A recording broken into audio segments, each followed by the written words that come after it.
Hi student, आज हम देखने वाले हैं साइंस वन का मार्च 2020 का पेपर, जो काफ़ी इम्पोर्टेंट है और हमारे पी वाई क्यू के जो सीक्वेंस है उसमें उसी के हिसाब से हम चल रहे हैं।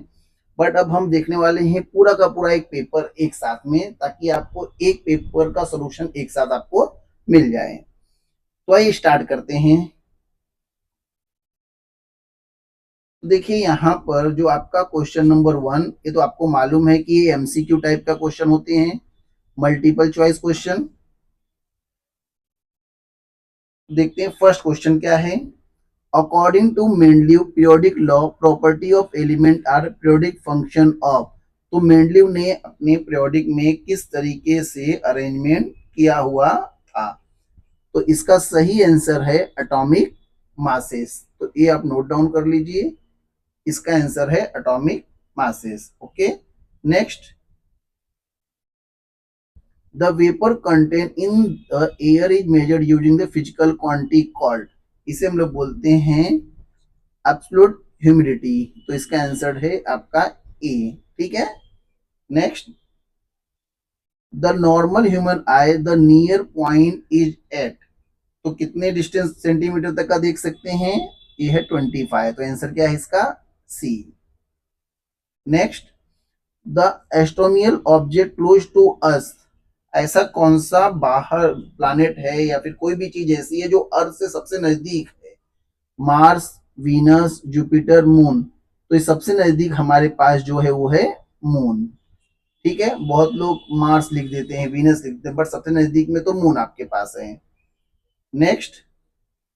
इन the Wilfley table method the particle of gangue are separated bye.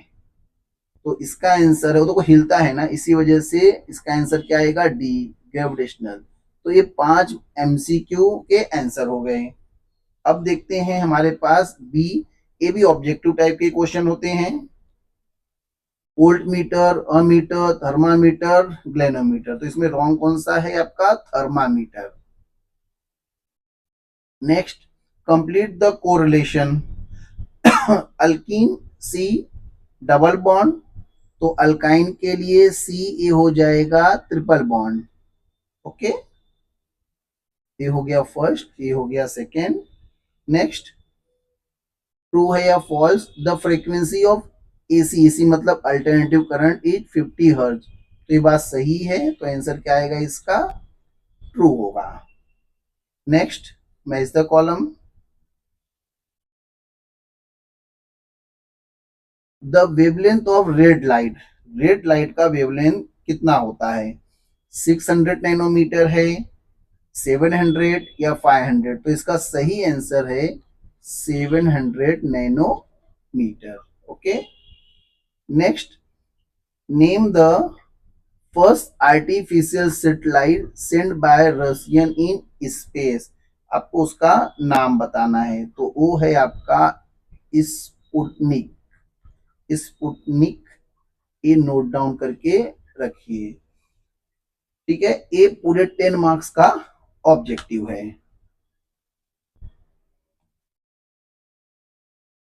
Question number 2 में देखते हैं। The weight of an object changes from place to place through its mass is constant। ये साइंटिफिक रीजन है। आपको 3 दिए रहते हैं, उसमें से आपको कोई 2 करने होते हैं। ठीक है, तो आप पॉइंट वाइज बना करके आपको लिखना है। मैं यहाँ पे आंसर आपको दे दे रहा हूँ। ये फर्स्ट का आंसर, फर्स्ट का पॉइंट नंबर 1। मास क्या है? Mass is a fundamental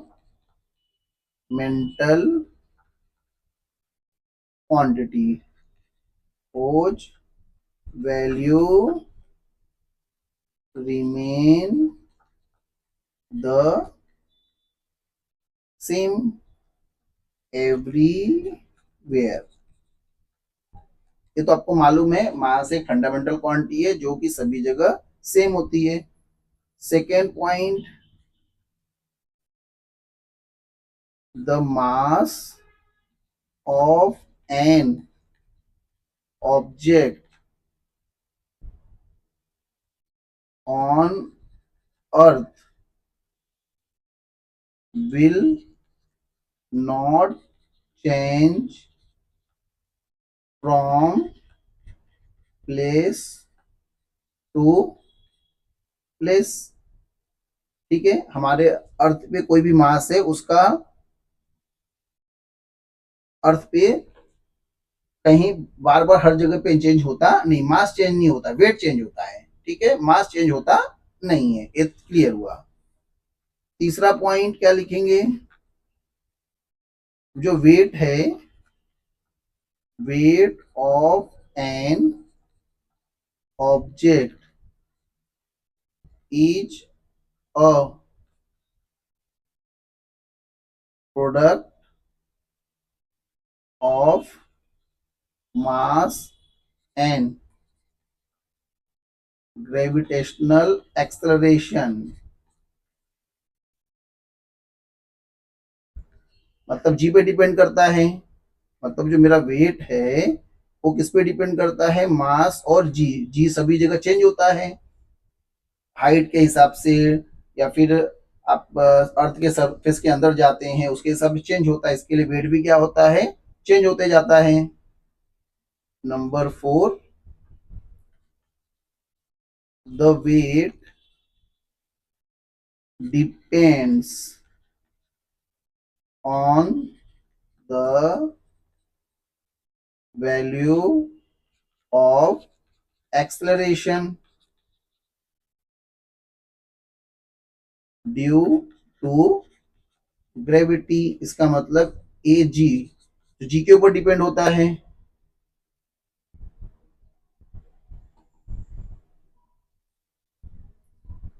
which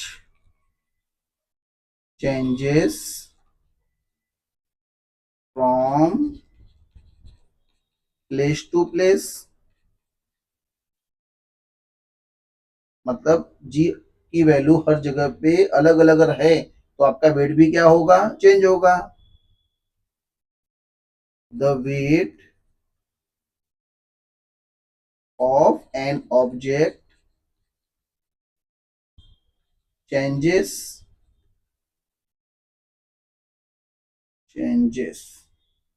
from place to place to it mass is constant.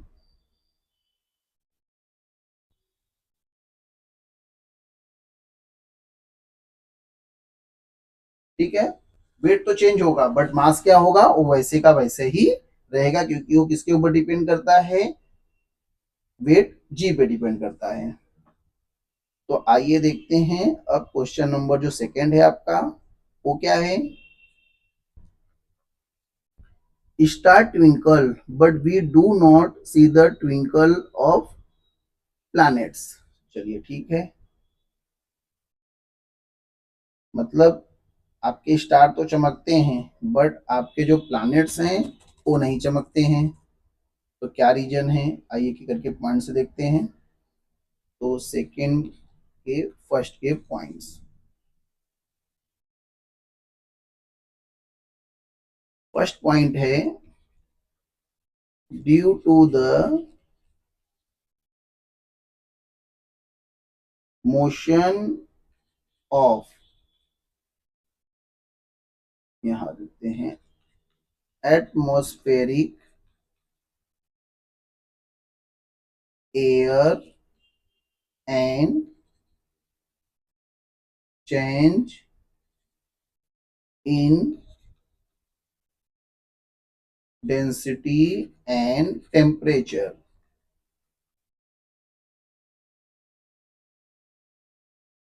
पहले तो पॉइंट ये हो गया। Second, the atmosphere is not steady, okay, as result a refractive index, a refractive index of air in a given region changes continuously and randomly। ये हो गया मेरा second point. Third point क्या होगा इसका?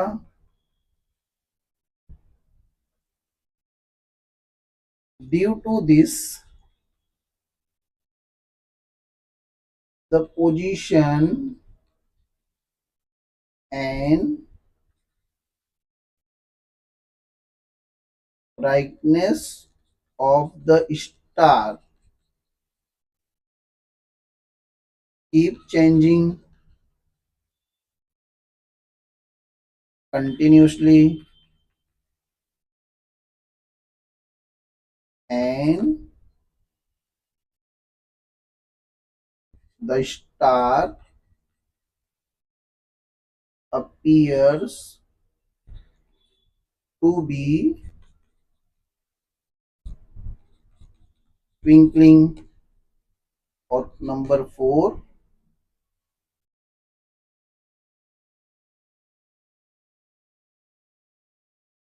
the ray of light from a planet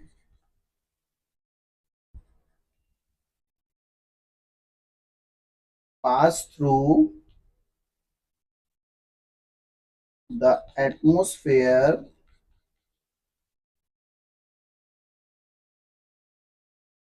of the earth। नीचे ले लेते हैं। of the earth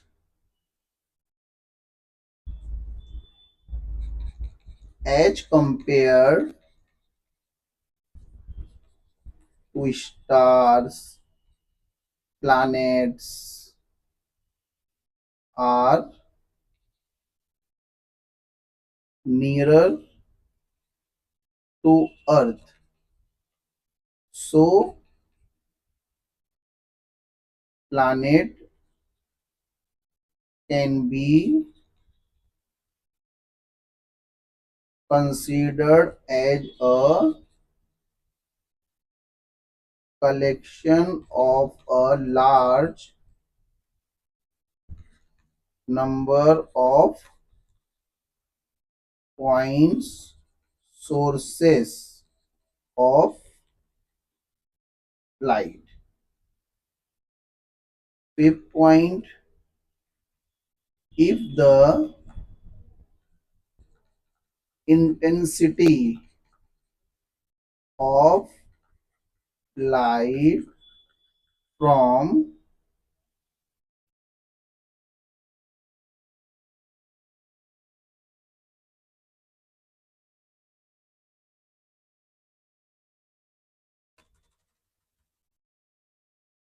यहाँ पे लिख देते हैं, light from one point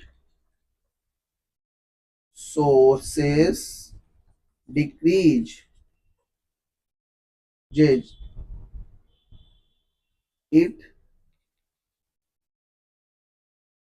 increases from the other source।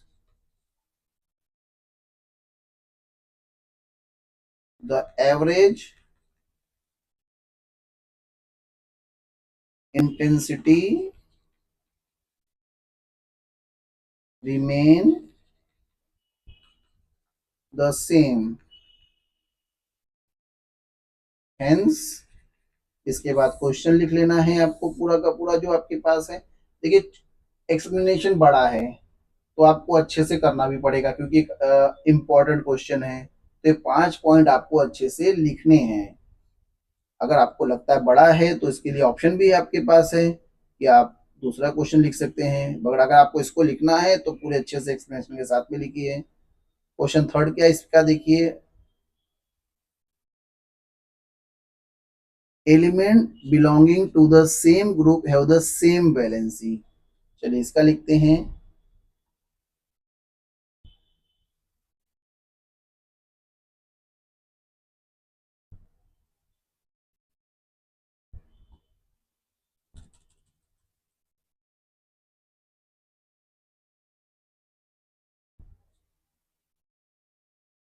Third का फर्स्ट पॉइंट देखते हैं।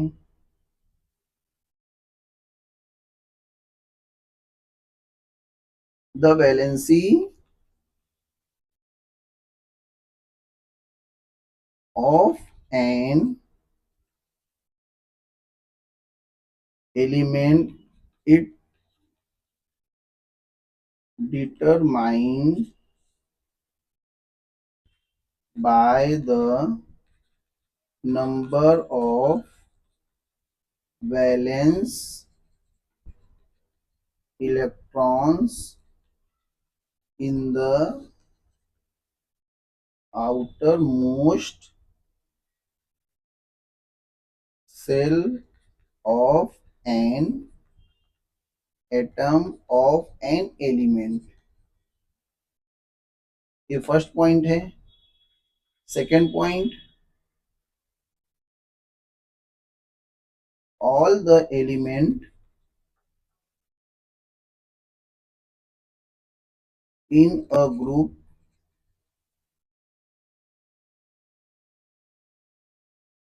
have the same number of valence electrons, therefore elements in the same group should have the same valency।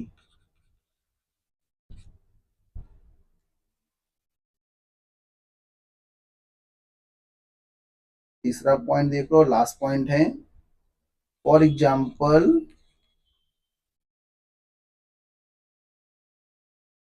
the elements of group 1 contain only one valence electron। The valency of element of group 1 is 1। therefore इसके बाद question आप लिख दो यहाँ पे। तो इस तरीके से आप ना साइंटिफिक रीजन लिख सकते हैं। और ये वाला तीसरा साइंटिफिक रीजन भी बहुत इंपॉर्टेंट है। ये तीनों बहुत इंपॉर्टेंट हैं, जिसमें से थर्ड बहुत ज्यादा इंपॉर्टेंट है। आइए देखते हैं अगला क्वेश्चन क्या था। क्वेश्चन नंबर 2 का ही है।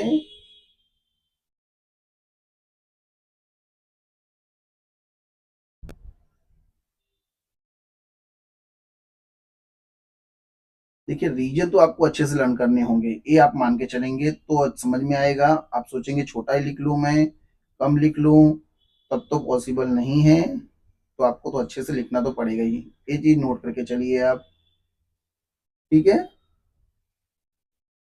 सेकंड में बी जो है, how much heat energy is necessary to raise the temperature 5 kg of water from 20 degree to 100 degree. चलिए न्यूमेरिकल करते हैं।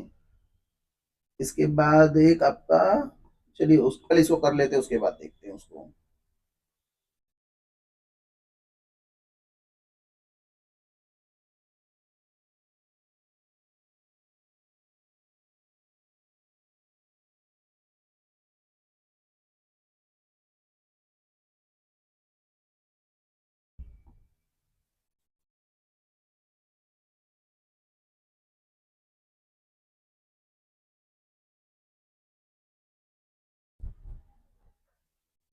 सेकेंड के बी का फर्स्ट न्यूमेरिकल है, जिसमें मास आपके पास दिया है 5 kg है, और जो सी है वो है 1 kcal/kg डिग्री सेल्सियस में है, और डेल्टा जो टी है वो आपके पास है 100 - 20 मतलब 80 डिग्री सेल्सियस। ठीक है, और आपको फाइंड आउट करना है हीट एनर्जी,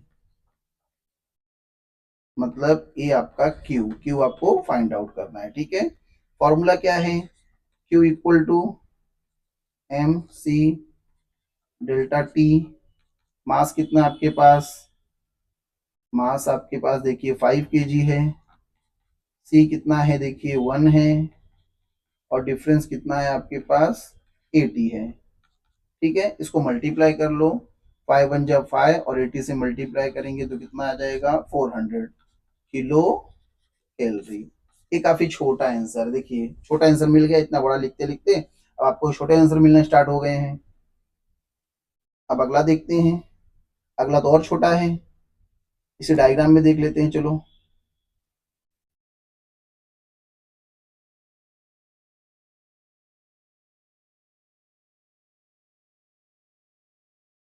चलिए यहीं पे लिख देते हैं। ये जो ए है, ए क्या है और बी क्या है। ए क्या बता रहा है आपका,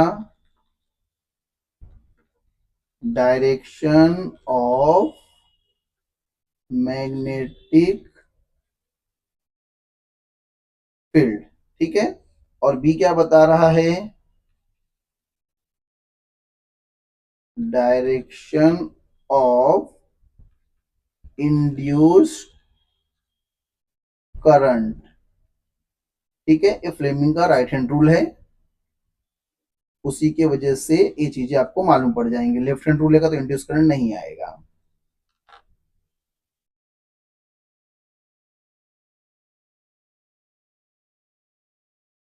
क्वेश्चन नंबर 3 में देखते हैं, observe the given graph, answer the following question, name the process of represented in the figure. आपको बताना है इस फिगर का नाम, तो इस फिगर का नाम है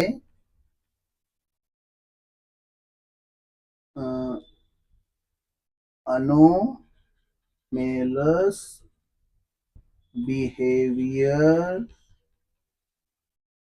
ऑफ वाटर। ठीक है, अनोमलस बिहेवियर ऑफ वाटर है इस डायग्राम का नाम, ए का आंसर है। ठीक है, अब at what temperature does this process be take, तो इसका आंसर तो काफी इजी है। ये टेम्परेचर किसके ऊपर काम करता है, ये 0 डिग्री सेल्सियस से लेकर के 4 डिग्री सेल्सियस पे ही काम करता है, तो ये तो काफी इजी है। 4 का देखो, ये आपका डिस्प्लेसमेंट रिएक्शन है, तो कॉपर और यहाँ पे आयरन है, ये क्या करेंगे आपस में एक दूसरे को चेंज कर लेंगे, तो क्या हो जाएगा आपके पास में यहाँ पे आ जाएगा FeSO4, और कॉपर आपका अलग हो जाएगा। जैसे मैंने बताया ये कौन सा रिएक्शन है, तो ये आपका रिएक्शन है डिस्प्लेसमेंट रिएक्शन है, तो यहाँ लिखना है डिस्प्लेसमेंट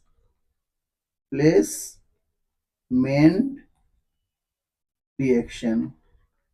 ठीक है, अब क्वेश्चन नंबर 5 क्या है, आपको right a short note of following. चलिए इसका शॉर्ट नोट लिख देते हैं। तो फर्स्ट पॉइंट इसका होगा,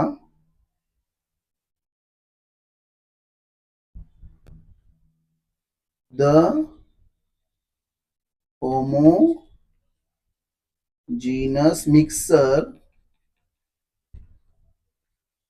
formed by mixing metal with other metal or non metal in a certain proportion is called an alloy. पहला पॉइंट तो हमने क्या लिख लिया, डिफिनीशन, ठीक है। दूसरा point, majority of the metallic substance used presently are in the form of alloys. The main intention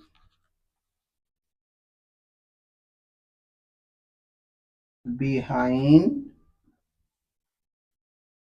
this is to decrease the intensity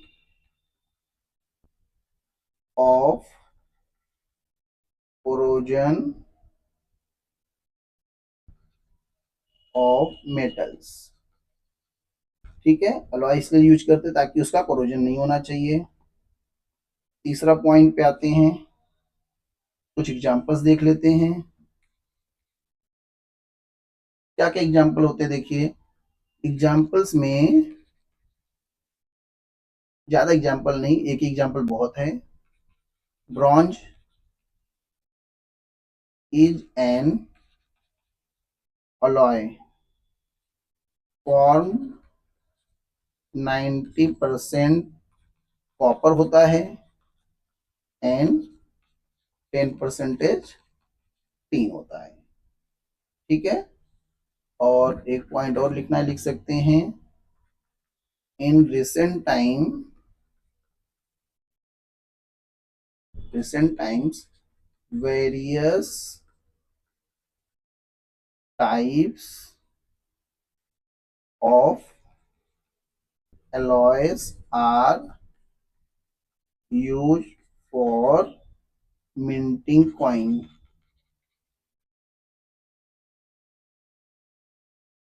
तो ये हमारे 4 पॉइंट्स हो गए। 4 पॉइंट्स तो लिखना चाहिए आपको शॉर्ट नोट्स में 2 मार्क्स के लिए।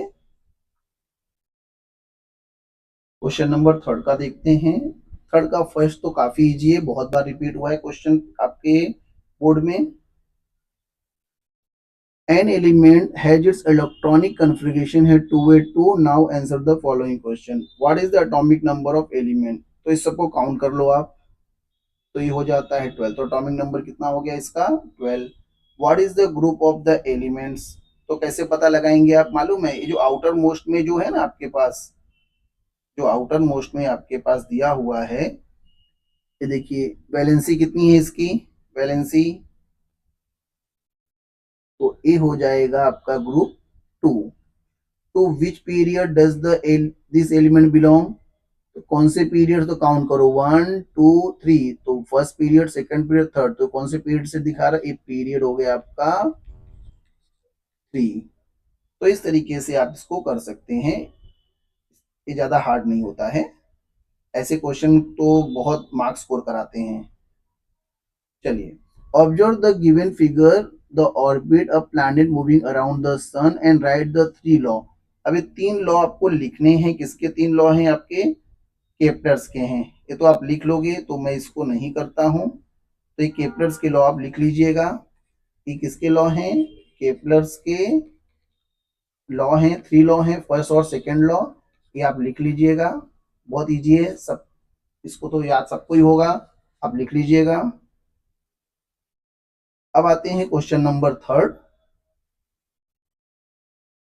एक पैसेज है, इस पैसेज को देख करके आपको क्वेश्चन लिखना है, ठीक है।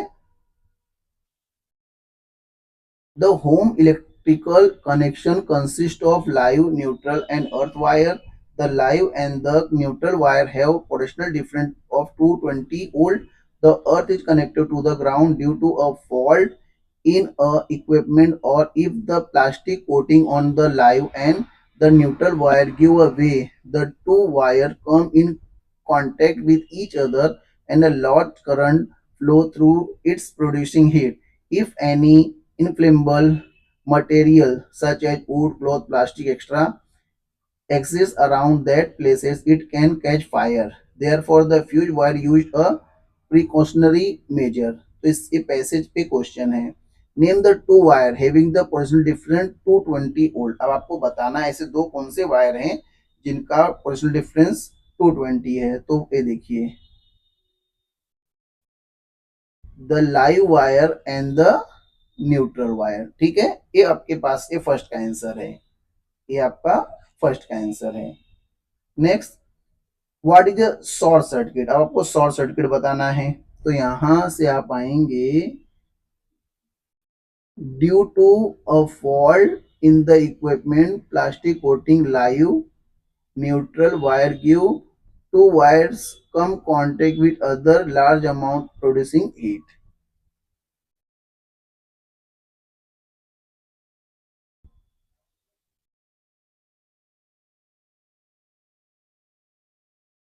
और कहा बस, ठीक है। अब तीसरा क्या है आपके पास में, right the function of fuse. Fuse का फंक्शन क्या है, ठीक है।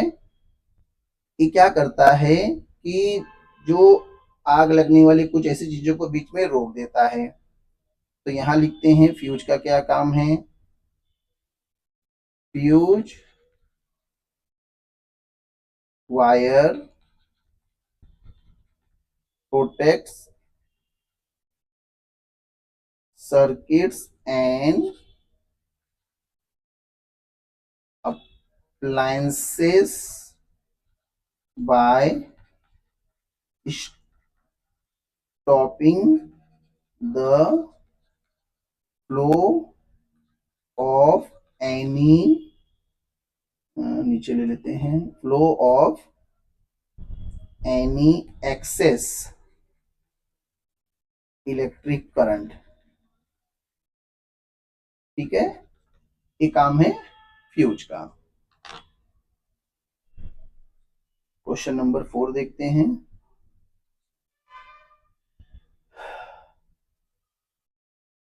Name the process of represented by the figure. इस फिगर का नाम क्या है, तो इस फिगर का तो नाम है, यहां लिख दे रहे हैं हम लोग बगल में ही, refraction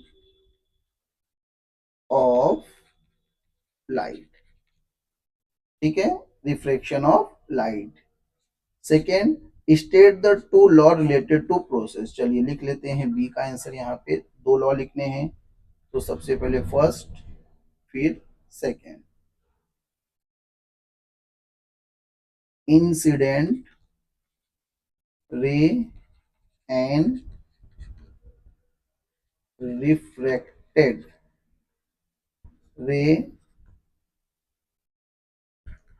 at the point of incidence. देखो जो आपके पास एन है, N are on the opposite sides of the normal to the surface of the slab at that point। CD जो है देखो, CD and the three incident ray, refracted ray and the normal are in the same plane। मतलब आपका जो रे आ रही है, जो जा रही है, और जो नॉर्मल है, ये जो नॉर्मल है, ये सब एक ही प्लेन में होते हैं। दूसरा क्या है, for a given pair of media here air and glass.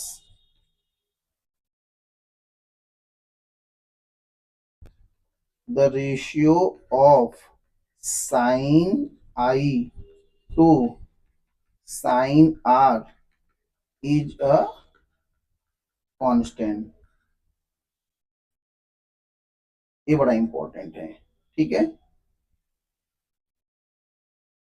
Next क्या है?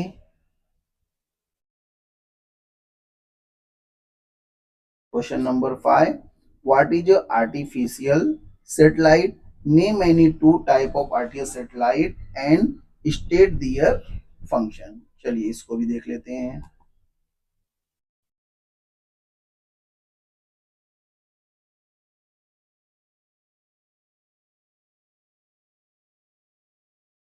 क्वेश्चन नंबर क्या है इसका? तो क्वेश्चन नंबर 4 का था ना, थर्ड में ये 4 का है, अब थर्ड के फिफ्थ का है, ये थर्ड के फिफ्थ का, थर्ड के फिफ्थ का आंसर है। चलिए पहले तो उसका डिफिनीशन लिखना है ना, पूछा क्या है। चलिए डिफिनीशन देखते हैं। A man made object revolving around a planet in a fixed orbit is known as artificial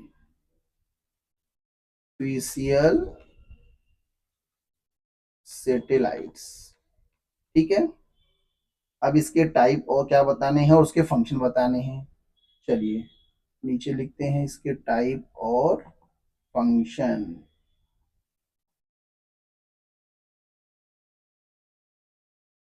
type and function.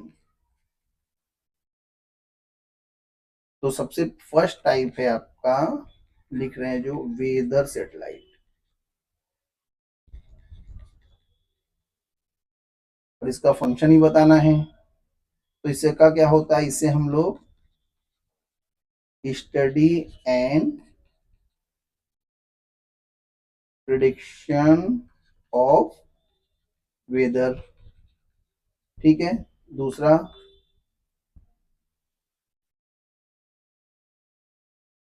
Communication satellite, इसका फंक्शन क्या है,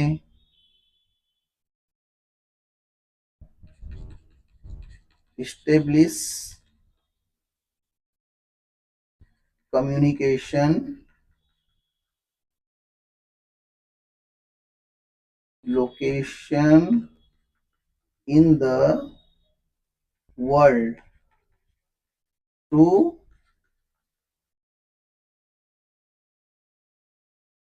यूज ऑफ स्पेसिफिक वेव। ऐसे और भी हैं, उसमें ब्रॉडकास्ट है, नेविगेशनल है, मिलिट्री सैटेलाइट्स है, बहुत सारे हैं, आप कोई भी दो लिख सकते हो। ठीक है, आगे देखते हैं अगला क्वेश्चन कौन सा था।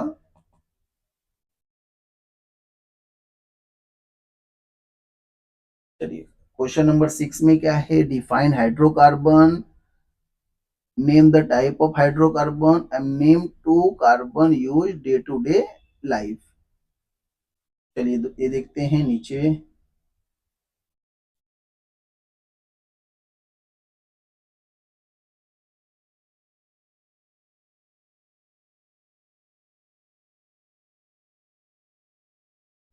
सिक्स का, सिक्स में तीन है तो फर्स्ट देखेंगे, पहले सिक्स का first.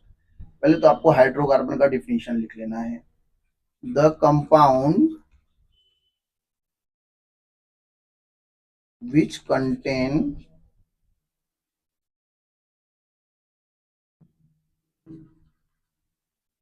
Carbon and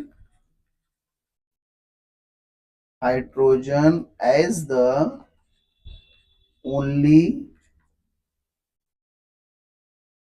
two element, यहाँ elements are called हाइड्रोकार्बन्स। ठीक है, सेकंड में क्या है,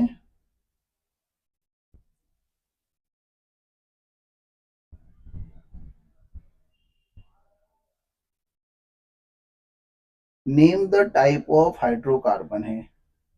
तो कोई देखो दो टाइप के हाइड्रोकार्बन, एक आपके पास है saturated hydrocarbon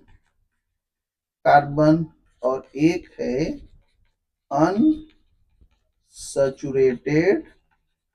hydrocarbon.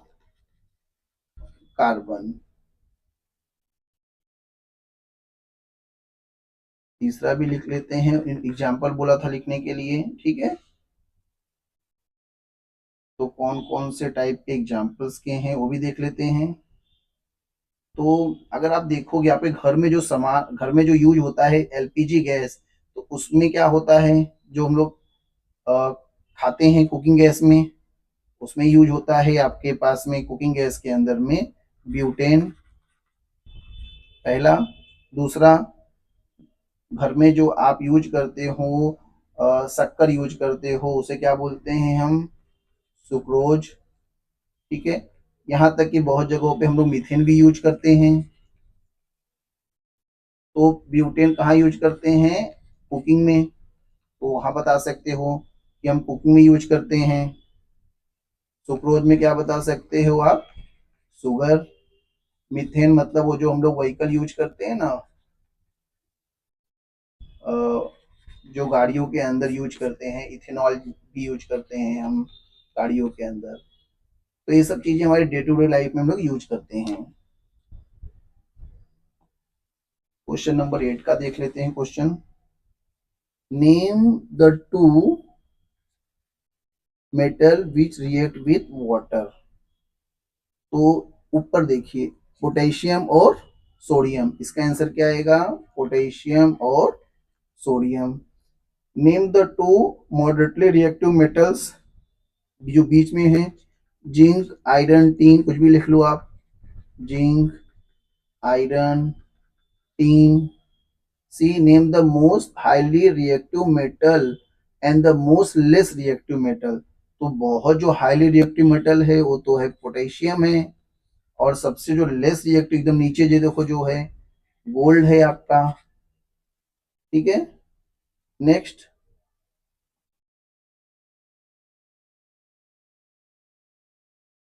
Complete the table में आते हैं। इसमें देखिए जैसे ऊपर का लिखा है वैसे ही आपको नीचे का करना है, ठीक है। तो देखिए यहाँ पे दो कार्बन है, तो अगर इनका देखेंगे तो इस तरीके से हाइड्रोजन लगाना, तो इसे लगा दो 1 2 3 4 5 6, सब में एच लगा दो, सब में, ठीक है। तो ये हो जाएगा C2H6।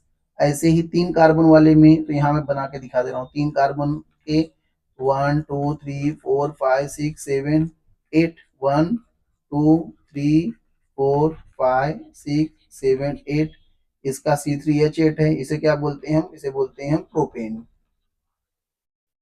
नीचे यहाँ पे कितने कार्बन है, 1 2 3 4, तो C4, कितने हाइड्रोजन है, चार ऊपर चार नीचे, 8 9 10, हाइड्रोजन हो गया 10, इसे बोलते हैं हम ब्यूटेन। ठीक है, ये काफी इजी क्वेश्चन सारे के सारे हैं आपके पास।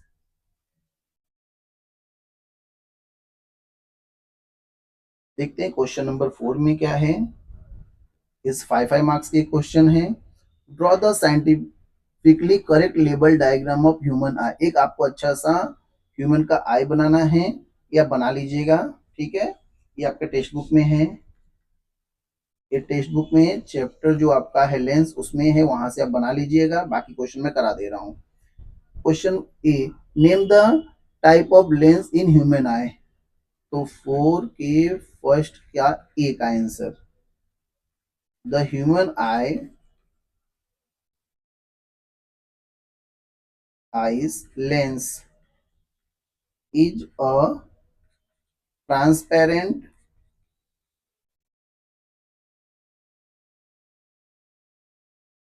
crystalline डबल कॉन्वेक्स लेंस है। ठीक है, बी का देखते हैं इसका। Name the screen which maximum amount of incident light is reflected. ठीक है, वो तो कॉर्निया है। क्या है वो? Maximum amount of incident reflected inside the outer, वो है आपका कौन सा? Cornea. C, state the nature of image from the object on the screen inside the, तो ये बनता है आपका रियल एंड इन्वर्टेड। ये तो तीनों के आंसर हो गए। ये सब पे तो एक एक मार्क्स मिलेंगे, डायग्राम पे आपको कितने मार्क्स हैं? 2 मार्क्स हैं। ठीक है, तो डायग्राम अच्छे से बनाइएगा। आइए देखते हैं क्वेश्चन नंबर 4 में, 4 का सेकेंड का A, rust is a reddish brown colored hydrated ferric oxide layer deposited on the surface of iron object that are exposed to moist air। A का आंसर हो गया। बी का देखते हैं, write the chemical formula of rust, तो उसका formula Fe2O3 dot XH2O होता है। C, write the reaction of oxidation iron anode. देखो एनोड पे जो होगा ना, ये इस तरफ है, देखिए ये जो है एनोड है, ये क्या है आपका? एनोड। इसी को लिख लीजिए Fe, यहाँ पे लिख देता हूं एनोड रिएक्शन, और वो है आपका Fe सॉलिड में प्लस, सॉरी,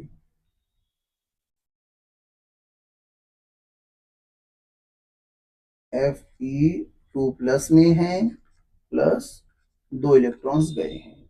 डी का देखते हैं, डी का है कैथोड का रिएक्शन है, कैथोड रिएक्शन। तो इसका देखिए, इसका नहीं दिया है क्या? अच्छा, इसका आयरन का होगा Fe2 plus Fe3 plus plus electron. ऐसा अब लास्ट का देखो, what is a corrosion. Corrosion क्या होता है?